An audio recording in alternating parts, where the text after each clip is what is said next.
Hola, ¿qué tal?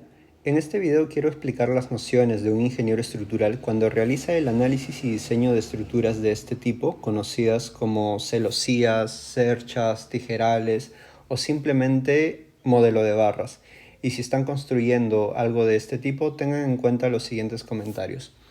Bueno, para referencia estoy usando un libro que es el de Análisis Matricial de Estructuras de Aslan Kasimali, en el cual se presentan ejemplos de este tipo, ¿no? Ejemplos algo académicos que se ven en la universidad y que probablemente muchos piensen que cuando resuelven esto, en qué tipo de proyectos se puede aplicar los conceptos, y es realmente en estructuras de este tipo, ¿no? Estructuras de ligeras, con grandes volados, y que se pueden resolver todavía quizás a mano, o digamos en una solución numérica a través de lápiz y papel. Pero también los conceptos se interpolan a construir estructuras de este tipo, estructuras mucho más grandes, complejas, en las cuales también se tiene un comportamiento similar del modelo de barras, que debido a la magnitud, a la cantidad de variables, ya resulta complejo realizar el análisis únicamente a través de lápiz y papel y se requiere la aplicación de un software. Pero la aplicación del software tiene que estar acompañada de justamente los conceptos que vamos a mencionar en este video, ¿ok? Y que no son complejos en realidad, van de aplicaciones básicas a lo que vamos a mostrar a continuación. Bueno, lo primero que va a reconocer el ingeniero estructural es la configuración del problema y que se tiene a través de elementos lineales con cargas aplicadas exactamente en los nudos. Entonces, esta configuración hace que el comportamiento axial sea mucho más importante, que la configuración de cargas axiales sea importante y por ende usar una configuración de elementos tipo barra. Los elementos tipo barra van a tener un comportamiento distinto a lo que se podría denominar como elementos viga o elementos tipo frame. Entonces, los elementos barra normalmente se caracterizan por esta matriz de rigidez y los elementos frame van a tener esta matriz de rigidez. ¿En qué se diferencia un elemento barra de un elemento frame? Básicamente es en la deformada que pueden admitir. Mientras un elemento barra experimenta los siguientes cambios, por ejemplo, si tenemos un elemento barra definido a través de dos nodos y luego de diversas cargas, fuerzas aplicadas, el nudo J termina en una posición distinta, la única manera de que ese nudo J haya llegado ahí es que este elemento haya cambiado su longitud y se haya deformado de esta manera. Cada uno de los puntos ha variado para que experimente la siguiente deformación. Un alargamiento en la dirección longitudinal y luego un desplazamiento transversal de ese nodo. Es decir, un desplazamiento U3 vamos a llamarlo y un desplazamiento U4. Sin embargo, para un elemento frame no necesariamente ha tenido que suceder eso. Si este es el elemento frame y este es el nodo I y este es el nodo J, luego de cargas aplicadas y el nodo J termina en una posición similar a la del caso anterior, para llegar a esa posición, el elemento frame puede realizar la siguiente deformada.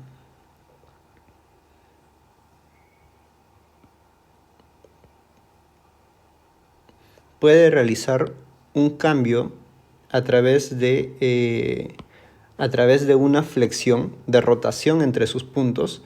Los puntos del elemento frame han rotado, que además de tener el desplazamiento en dirección y el desplazamiento en la otra dirección, este punto tiene una rotación respecto a esta tangente. Entonces se consideran otras propiedades de este elemento como posiblemente la inercia. Y por eso es que la matriz de rigidez es distinta para el elemento frame. Sin embargo, cuando se analizan cargas aplicadas exactamente en el nodo y una configuración de este tipo, Lo más recomendable y lo más aconsejable es usar únicamente elementos tipo barra, donde la matriz de rigidez se puede ver que es mucho más simple, pero eso está bastante relacionado al comportamiento que puede tener. El comportamiento que experimenta un elemento tipo barra es únicamente ante fuerzas en las direcciones axiales y transversales, es decir, Q1, Q2, que vendrían a ser las fuerzas en dirección local, Q3 y Q4. Y relacionadas a esas fuerzas, los posibles desplazamientos U1, U2, U3 y U4.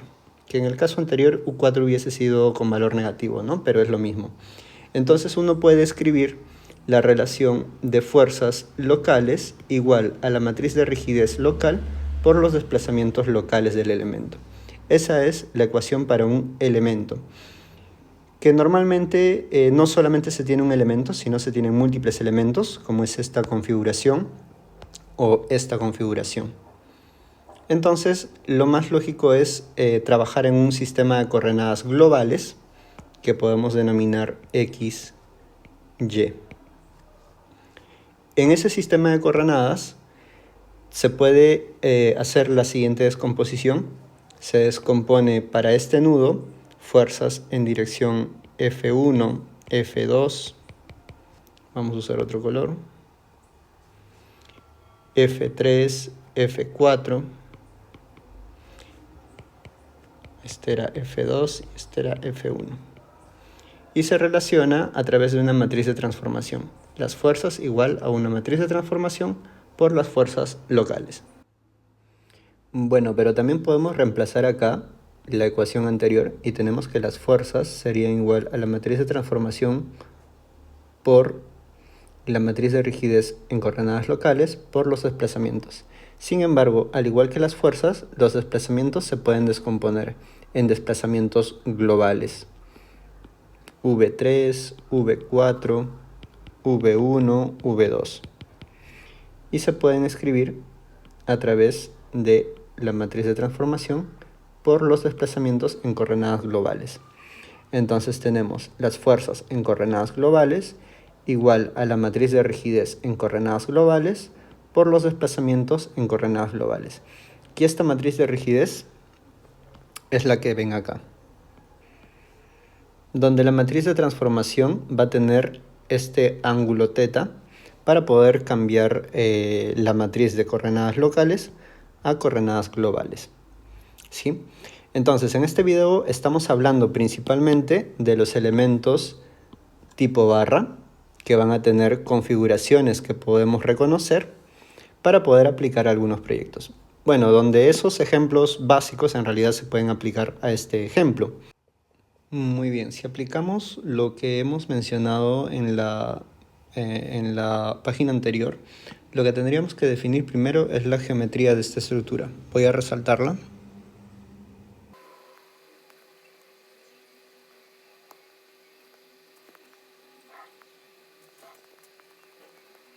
Ok, lo siguiente que voy a mencionar es una advertencia en este caso. Esta estructura no es del todo totalmente reticulada. Justamente esta base de acá estaría soportando momentos, estaría soportando flexión, por lo cual no es del todo una estructura reticulada, digamos, como si lo es solamente su techo. Pero si esto de acá fuese un apoyo que permita el giro, podríamos estabilizarlo haciendo una cercha en la parte de esta forma, ¿no? En la parte lateral. ¿Ok? En lo que vendría a ser la columna también. Eso le daría mayor estabilidad a la estructura. Lo siguiente es aplicar las cargas que deben estar aplicadas en los nodos, y para que eso suceda, de preferencia los canales transversales deberían estar aplicados en la parte del nudo de la celosía. Muy bien, ante esa estructuración, la pregunta es ¿cuáles son las fuerzas que toman los elementos? O de preferencia, lo primero que deberían preguntarse como ingenieros estructurales es cuál cuáles son los desplazamientos a los que está sometida la estructura, porque en realidad son los desplazamientos la que nos va a dar una concepción, una idea del comportamiento de esta estructura. Es decir, ante esas cargas en color naranja que estamos viendo en la pantalla, ¿cuál es la posible deformada de la estructura? Y la voy a trazar. Si bien es cierto es que ante un programa se puede obtener, lo mejor es que uno tienda a analizar o pensar cuál va a ser la deformada de esta estructura. Así que la voy a dibujar ahora.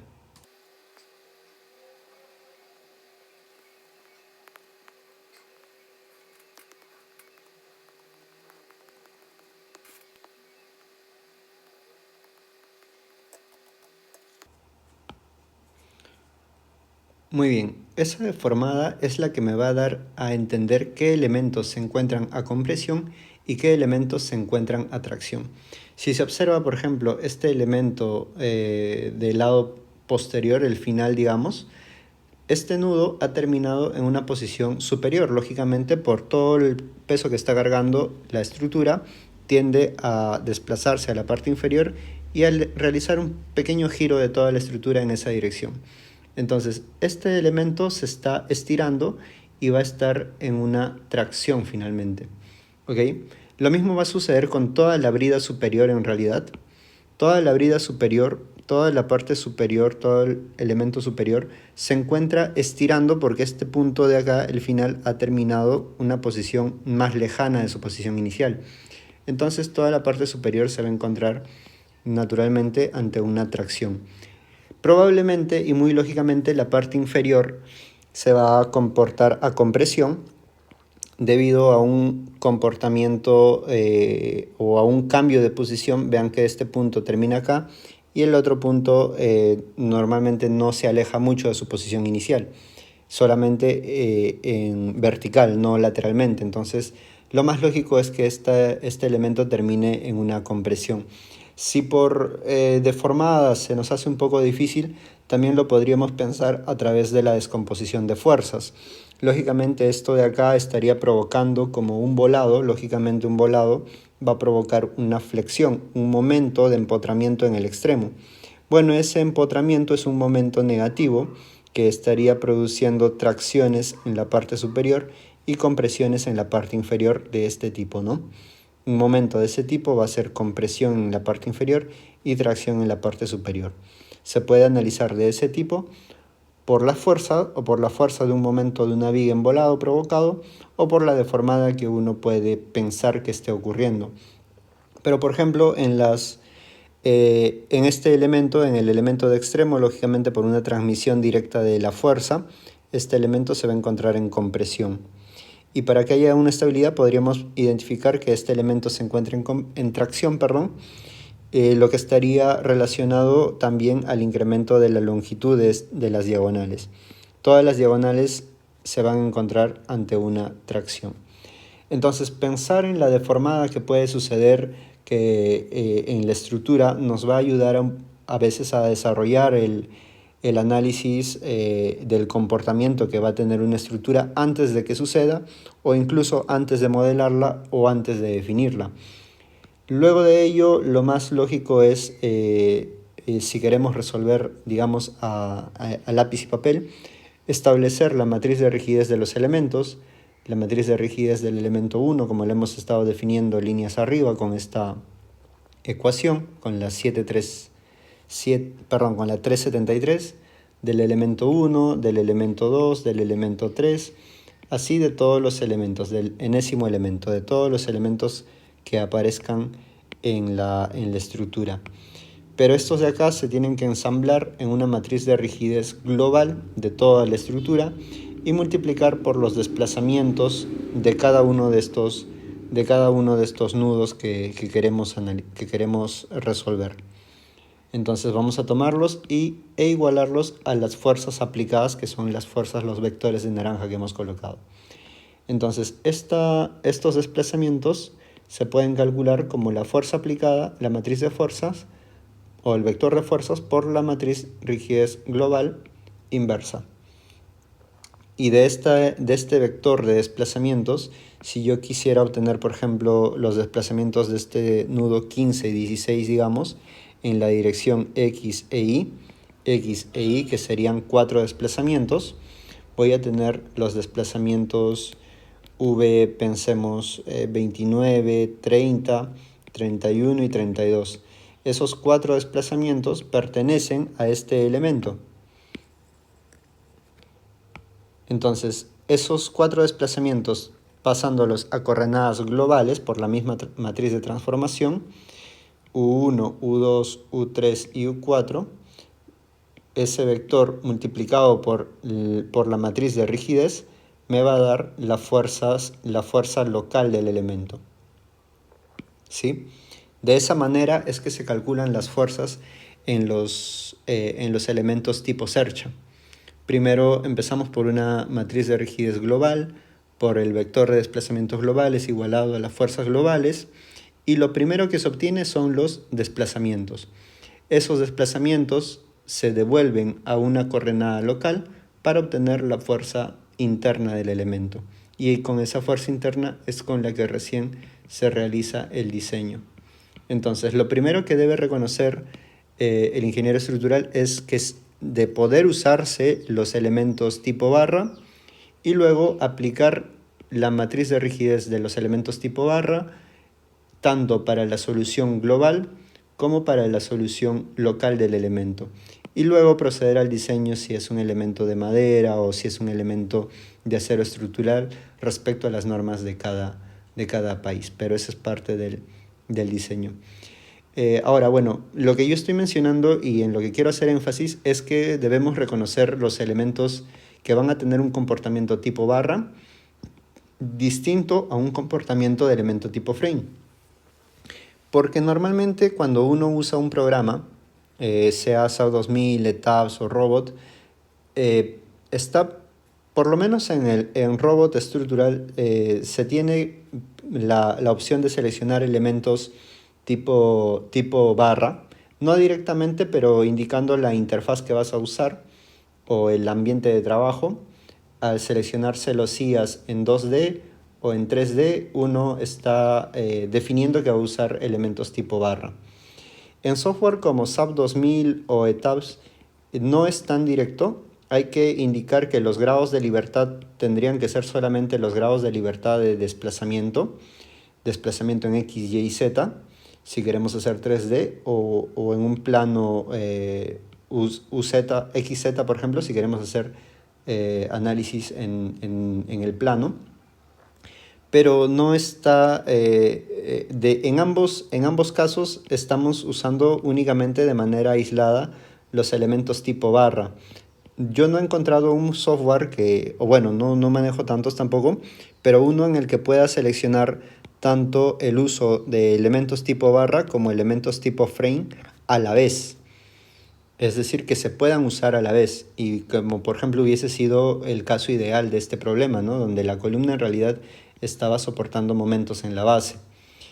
Pero un programa que te dé estas opciones sería un buen tema de investigación, porque tanto estos programas me permiten o seleccionar elementos tipo barra o seleccionar elementos tipo frame cuando utilizo las herramientas, la interfaz de pórticos en 2D o en 3D para elementos tipo frame.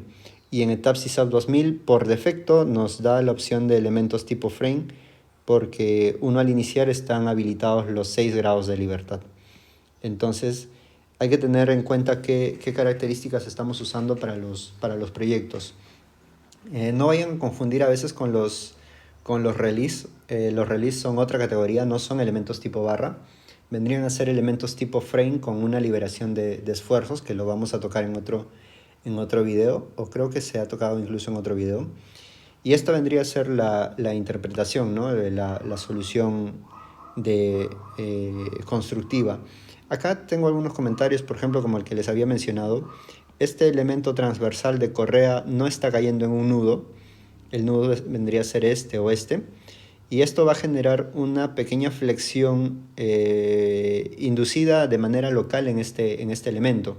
porque luego de estos nudos esa flexión se ve menguada, no es significativa. Entonces, no es lo más recomendable que las cargas estén en un punto intermedio entre nudos, sino que sea mejor que estén aplicados en nudos.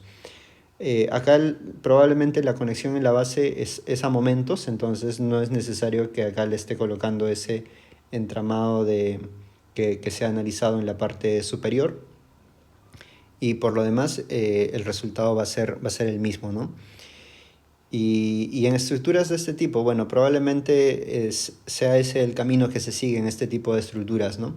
Iniciamos con problemas académicos muy sencillos en los cuales hay que hacer renotar la teoría, luego los aplicamos en la práctica constructiva a través de cálculos a lápiz a papel o programas, y hay casos en los que ya no es factible usar lápiz y papel, sino que hay que recurrir al uso de programas debido a la cantidad de grados de libertad que se tiene, ¿no? Acá cada nudo puede tener, hablemos de 3 grados de libertad, que serían los 3 desplazamientos en las direcciones tridimensionales, pero por la cantidad de nudos, hacerlo de manera manual a lápiz y papel es muy complicado, no vendría a ser efectivo, entonces hay que usar un software. Y para aplicar este software, si yo quisiera denotar elementos tipo barra para estos del arco, y un elemento tipo frame como sería la losa, que podría representarlo a través de un elemento tipo frame, porque tiene una carga distribuida, una carga distribuida por la que va a presentar flexión. ¿Okay? No necesariamente, por ejemplo, en el arco no hay una carga distribuida que me vaya a provocar una flexión en este elemento, entonces yo sé que este elemento se va a comportar más como un elemento tipo barra.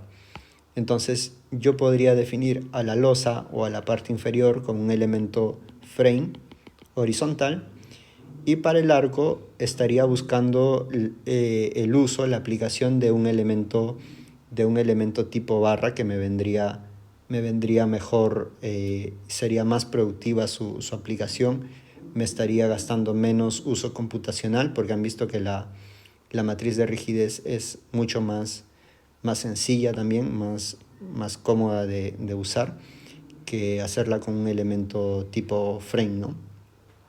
Entonces podría usar elementos tipo barra para esta parte superior y un elemento tipo frame para la parte inferior.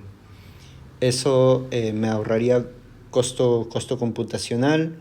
La observación de resultados podría ser también factible.